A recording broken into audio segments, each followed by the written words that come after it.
बिस्मिल्लाहिर्रहमानिर्रहीम। उम्मीद करता हूँ आप सब खैरियत से होंगे। आज जो हमारे पास पेन रिलेटेड एग्जाम्पल नंबर 3 हम पढ़ेंगे, क्योंकि इससे पिछले वीडियो में हमने एग्जाम्पल नंबर 1 और 2 दोनों हमने पढ़ लिया था। अब जो है ना एग्जाम्पल नंबर 3 बहुत ज़्यादा इंपॉर्टेंट है, क्योंकि इसमें 4x1 मैट्रिक्स मेरे पास है। इसमें जो ना हम करेंगे रिड्यूस इकोलॉन फॉर्म या गज एलिमिनेशन। ये बहुत ज़्यादा इंपॉर्टेंट, क्योंकि इसमें ज़्यादातर जितने भी स्टूडेंट हैं ना वो कंफ्यूज हो जाते हैं कि इसको हम कैसे सॉल्व करें। सही है। इसको मैं वही सिस्टम यानी स्पेन में हम क्या करेंगे, सबसे पहले हम इसमें लीनियर कम्बिनेशन यूज करेंगे। लीनियर कम्बिनेशन इधर मैं यूज करूंगा।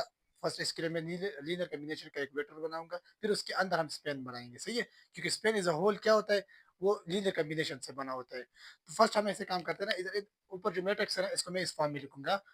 मुझे क्वेश्चन क्या रहे ना कि आप आर पावर 4 का मतलब है कि 4 मैट्रिक्स हमने लिए, 1 2 3 4 मैट्रिक्स मैंने दिए। ठीक है, और इसमें ये 4 रो है, तो इसलिए हम इसको आर पावर 4 कहते हैं।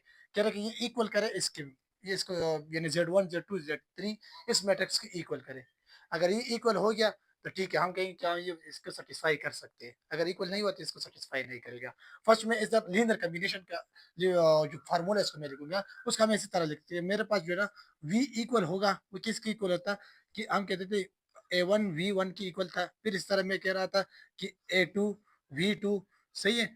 इस लास्ट अप टू हम ये कह रहे थे कि AN और इसके साथ में VN कहूंगा। सही है। ऊपर जो मुझे कितने दिया, एक 1 2 3 4 दिए, हम इधर लिखेंगे कि मेरे पास जो स्पेन एक इसकी इसके अंदर फिर जितने वेक्टर है, यानी V1 है, इधर V2 है, और इसके साथ V3 और अप टू V4 हो गया। सही है।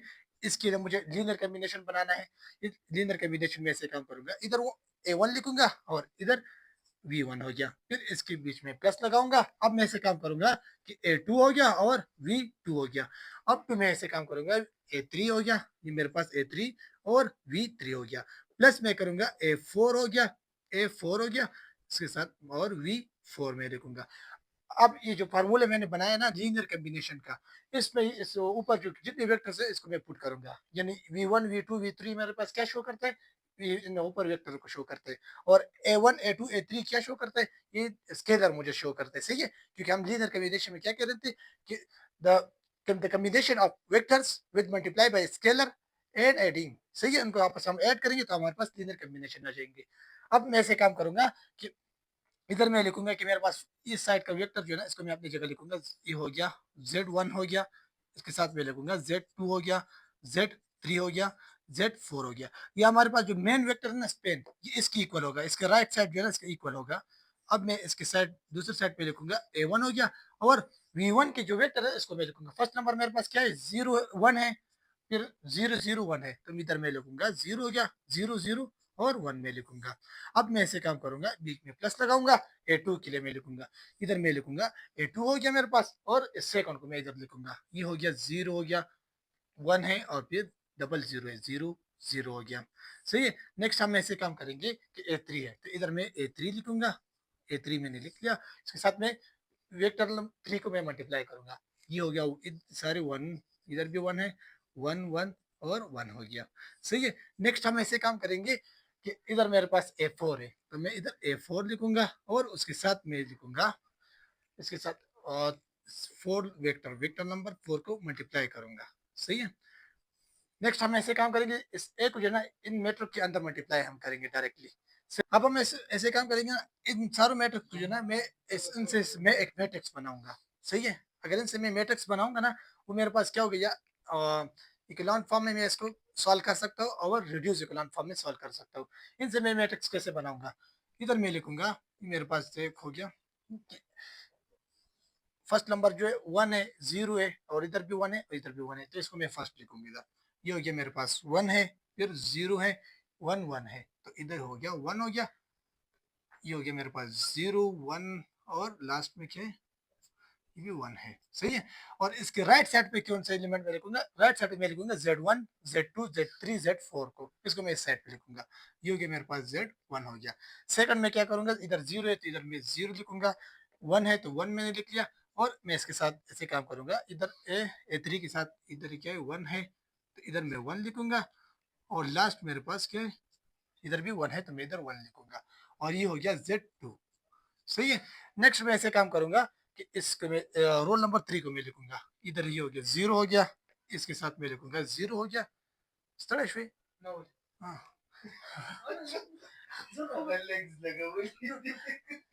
सही है, इधर 0 0 हो गया और ये मेरे पास हो गया 1 हो गया, और इधर भी 1 में लिखूंगा। सही है, इसके साथ मैं लिखूंगा Z3। नेक्स्ट मैं ऐसे काम करूंगा, सारे इधर मेरे पास ये हो गया 1 और इधर 0 हो गया, इधर 1 है और लास्ट में भी 0 है, ये मेरे पास Z4 हो गया। सही है, अब इस मैट्रिक्स को जो है ना हम ऐसे काम करेंगे, इसको मैं इक्लोन फॉर्म में कन्वर्ट करूंगा डायरेक्टली। इधर अगर मैं इक्लोन फॉर्म में इसको मैं लिख सकता हूँ, देखो इसको मैं करूंगा इक्लोन फॉर्म में लिखूंगा, क्योंकि मुझे मैंने पिछली जो है ना एग्जांपल नंबर 2 किया था उसमें मैंने रिड्यूस इक्लोन फॉर्म पे किया था, इसको मैं इक्लोन फॉर्म में लिखूंगा। सही है, और इस पे जो है ना इक्लोन फॉर्म में मैंने बहुत सारे क्वेश्चन किए, तो इसलिए मैं इसको डायरेक्टली इधर इसका आंसर लिखूंगा, यानी इक्लोन फॉर्म में इसको मैं डायरेक्टली कन्वर्ट कर दूंगा। सही है, अब हमने ऐसे काम किया ना, इसको मैंने इक्लोन फॉर्म में कन्वर्ट कर दिया। सही है, इसको आप लोग खुद कर सकते हैं, इसको आप स्टेप बाय स्टेप करें। इधर जो है ना मेरे पास इक्लोन फॉर्म का पहचान क्या होगा, इन जगह जो है ना इसमें हम ऐसे काम करेंगे। ये फर्स्ट जो है ना ये हमारे पास, इसमें हम देखेंगे अपना मैट्रिक्स हमारे पास 3 बाई 3 होगा, और इसके बाकी जो है ना इसमें मैं नहीं देखूंगा, सिर्फ इधर मैं देखूंगा। इधर मेरे पास 0 होना चाहिए, इधर 0 होना चाहिए और इधर भी 0 होना चाहिए।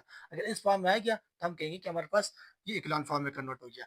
इन बाकी जो है ना इधर इस साइड पे जो गया इसको हम नहीं देखेंगे, और इस साइड पे भी हम नहीं देखेंगे। हमारे पास जो है ना सिर्फ यही हो, इस सैंपल इधर मैट्रिक्स को मैं ले लूंगा, यानी ये हमारे पास रो नंबर 1 2 और 3 रो और 3 कॉलम, फर्स्ट 3 कॉलम, इनके बीच हम देखेंगे। सही है, अगर इधर 0 0 आ गया तो हमारे पास इक्लान फॉर्म में कन्वर्ट हो गया।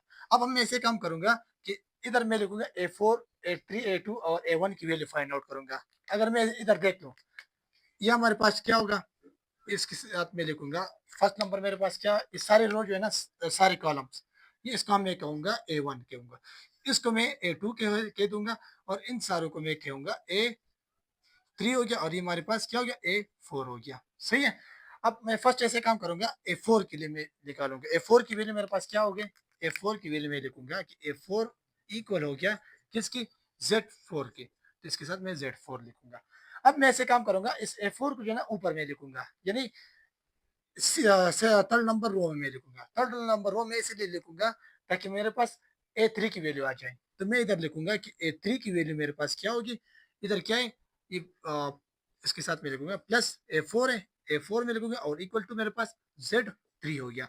अब मैं ऐसे काम करूंगा, इस A4 की वैल्यू क्या है, Z4 है, तो इधर मैं लिखूंगा A3 इक्वल हो गया मेरे पास Z3, और इसके साथ ये वैल्यू मेरे पास Z4 हो गया। इसको मैंने डायरेक्टली इधर लिख लिया। सही है, नेक्स्ट हम क्या करेंगे, देखो हमारे पास Z4 की वैल्यू आ गई। सही है, और ये हमारे पास A3 की वैल्यू आ गई। अब हम ऐसे काम करेंगे कि Z2 की वैल्यू मैं निकालूंगा, Z2 की वैल्यू मैं इधर से निकालूंगा। देखो ये मेरे पास फर्स्ट क्या है, इधर मैं लिखूंगा Z2 प्लस मैं लिखूंगा Z3, सॉरी A3, और इसके साथ मैं लिखूंगा A4 हो गया, और इक्वल हो गया Z2, तो इधर मैं लिखूंगा Z2 लिख लिया। अब जो मेरे पास है A3 की वैल्यू और A4 की वैल्यू ऑलरेडी है, तो मैं इधर लिखूंगा। देखो ये मेरे पास हो गया A2, इसके साथ मैं लिखूंगा प्लस हो गया A3 की वैल्यू क्या है, ये हो गया Z3 माइनस Z4 में लिखूंगा। सही है, इसके साथ मैं प्लस लगाऊंगा, और इधर क्या है Z4 की वैल्यू इधर लिखूंगा, ये हो गया Z4 की वैल्यू हो गया, और इक्वल टू Z2 में लिखूंगा। नेक्स्ट मैं ऐसे काम करूंगा कि इधर में हो गया A2 अपनी जगह आ गई, और इन सारों को जो है ना मैं इस साइड पे लेके आऊंगा, राइट साइड पे, तो इधर ये हो गया मेरे पास, देखो Z2 अपनी जगह आ गया। सही है, ये इधर क्या है प्लस है, तो इस साइड पे चला जाएगा माइनस हो जाएगा, तो मैं इधर लिखूंगा माइनस Z3 होगा। ये इधर क्या है माइनस है, तो इस साइड पे चला जाएगा, ये प्लस हो जाएगा, तो इसको मैं लिखूंगा Z4 हो गया, और इस साइड इधर मैं लिखूंगा ये प्लस है, ये माइनस हो जाएगा। सही है, ये इसको मैं इस साइड पे ले जाऊंगा, ये हो गया Z4 हो गया। सही है, अब मैं ऐसे काम करूंगा कि इन दोनों की कट कर दूंगे, ये दोनों आपस में कट हो गए, इधर मेरे पास A2 की वैल्यू आ गई, A2 की वैल्यू मैं निकालूंगा, ये हो गया Z2 हो गया माइनस Z3 हो गया। नेक्स्ट आप ऐसे काम करें कि इस इन सारों को ले लें और ऊपर इधर पुट कर लें। सही है, रोल नंबर फर्स्ट में, तो मेरे पास A1 की वैल्यू आ जाएगी। सही है, A1 की वैल्यू आ जाएगी, मैं इधर A1 की वैल्यू, ये हो गया A1 की वैल्यू मेरे पास हो गई। सही है, और इधर ये हो गया A2 की वैल्यू आ गई। अब मैं ऐसे काम करूंगा, A1 A2 A3 इन सारे की वैल्यू मैं पुट करूंगा इस इक्वेशन में। सही, इस इक्वेशन को मैं नाम दे दूंगा, ये मेरे पास इक्वेशन नंबर 1 हो गया। इस इक्वेशन 1 में मैं इन सारों को पुट करूंगा, यानी A3 की वैल्यू, A4 A2 और A1 की वैल्यू इधर मैं लिखूंगा, इन सारे वैल्यू इधर मैं लिखूंगा। देखो मेरे पास A1 की वैल्यू क्या है, Z1 प्लस माइनस Z3 है, तो इधर मैं लिखूंगा ये हो गया Z1 माइनस Z3 हो गया। और इसके साथ इस मैट्रिक्स को मैं इधर लिखूंगा, ये हो गया 1 है और ये हो गया 0 0 और इधर मैं 1 लिखूंगा। सही है। नेक्स्ट मैं ऐसे काम करूंगा कि इसके साथ में प्लस लगा दूंगा और A2 की वैल्यू निकालूंगा। A2 की वैल्यू मेरे पास क्या है, ये हो गया Z2 माइनस Z3 हो गया। सही है। नेक्स्ट मैं इधर लिखूंगा, ये हो गया 0 हो गया, इधर हो गया 1 हो गया 0 0। सही है। अब मैं ऐसे काम करूँ, इधर मैं प्लस लगा दूंगा और इस साइड में Z3 की वैल्यू लिखूंगा। Z3 की वैल्यू मेरे पास क्या है, Z3 माइनस A3 की वैल्यू Z3 हो गया, तो इधर मैं लिखूंगा Z3 माइनस Z4 हो गया। और इसको इसके साथ में मल्टीप्लाई करूंगा इस मैट्रिक्स को, यानी इधर 1 है, सारे 1 1 1 और लास्ट में भी 1 है। सही है। अब नेक्स्ट मेरे पास क्या है, A4 की वैल्यू में लिखूंगा, ये क्या है Z4 है, तो इधर मैं लिखूंगा Z4 हो गया और इसके साथ इस मैट्रिक्स को मैं लिखूंगा, ये हो गया 1 1 1 और इधर मैं 0 लिखूंगा। ठीक है। अब मैं से काम करूंगा, इन इन सारों मैट्रिक्स को जो ना इसके साथ में मल्टीप्लाई करूंगा। सही है। अब इस स्टेप को आप खुद कर ले। सही है। मैं डायरेक्ट इधर लिखूंगा इस स्टेप को। अब हम ऐसे काम कर, इन सारों को इसके साथ में मल्टीप्लाई कर दूंगा। सही है। मैं इधर लिखूंगा, ये हमारे पास क्या है, Z1 माइनस Z3, इसको मैं इधर लिखूंगा इस मैट्रिक्स के अंदर। ये हो गया Z1 हो गया और इसके साथ में माइनस Z3 लिखूंगा और इसको मैं इस 0 के साथ मल्टीप्लाई कर तो 0 आ जाएगा, तो इधर भी मैं 0 लिखूंगा, इधर भी मैं 0 लिखूंगा। फिर इसको मैं 1 के साथ मल्टीप्लाई कर दूं तो ऊपर फिर इधर हो गया Z1 माइनस Z3 हो गया। सही है। ये हमारे पास क्या हो गया, इस A1 की जो वैल्यू आई थी ना उसको मैंने अब जो है ना मैं ऐसे काम करूंगा, इस Z2 को, यानी इस सारे मैट्रिक्स को इसके साथ में मल्टीप्लाई मल्टीप्लाई कर दूंगा। इधर में बीच में सिर्फ प्लस लगाऊंगा और इसके साथ में लिखूंगा फर्स्ट क्या है 0, तो इधर में 0 लगा दूंगा। सेकंड नंबर 1 के साथ इसको मैं मल्टीप्लाई करूंगा, ये हो गया Z2 और माइनस Z3 हो गया। ठीक है। और बाकी दोनों 0 0, तो मैं इधर 0 लिखूंगा, इधर भी 0 हो गया और इसके साथ इधर भी मैं 0 लगा दूंगा। नेक्स्ट मैं ऐसे काम करूंगा, इसको मैं यानी Z3 माइनस Z4 को मैं इस मैट्रिक्स के साथ मल्टीप्लाई करूंगा, तो ये मेरे पास अपनी जगह आ गया Z3 माइनस Z4 हो गया और इस सारे 1 1 है, तो मैं इस सारे स्टेप को इधर लिखूंगा, Z3 माइनस Z4 हो गया, इधर मैं लिखूंगा Z3 माइनस Z4 हो गया और लास्ट 1 के साथ मैं मल्टीप्लाई कर दूंगा, तो ये मेरे पास अपनी जगह आ गया। नेक्स्ट मैं ऐसे काम करूंगा, इधर मेरे पास क्या है, Z4 है, इस लास्ट मैट्रिक के साथ मल्टीप्लाई करूंगा, इधर ही हो गया Z4 हो गया, Z4 हो गया, Z4 हो गया, लास्ट में 0 है तो 0 में लिखूंगा और इसको मैं इक्वल करूंगा, इस मैट्रिक्स की इक्वल करूंगा, यानी Z1 की इक्वल करूंगा Z2 Z3। सही है। Z3 Z4 के साथ मैं इक्वल करूंगा। देखो इन सारों के साथ मैं ऐसे काम करूंगा, इस सारे मैट्रिक्स को आपस में प्लस कर दे, फिर सेकंड रो को आपस में प्लस कर दे, थर्ड नंबर रो को और फोर्थ नंबर रो को आपस में प्लस कर दे। अगर इन सारों को आप प्लस कर दे तो मेरे पास फाइनली मैं आंसर लिखूंगा। सही है। इस टिप को आप लोग खुद कर ले, ये बहुत ज्यादा इजी है, तो इसको मैं छोड़ दूंगा। इधर मैं लिखूंगा, मेरे पास हो गया Z1 आ जाएगा, लास्ट में Z2 आ जाएगा, यानी Z3 में लिखूंगा और Z4 लिखूंगा और ये इक्वल होगा मेरे पास इस राइट हैंड साइड मैट्रिक्स की। ये हमारे पास क्या है, Z1 है, Z2 है और इधर Z3 में लिखूंगा और इसके साथ Z4 में लिखूंगा। सही है।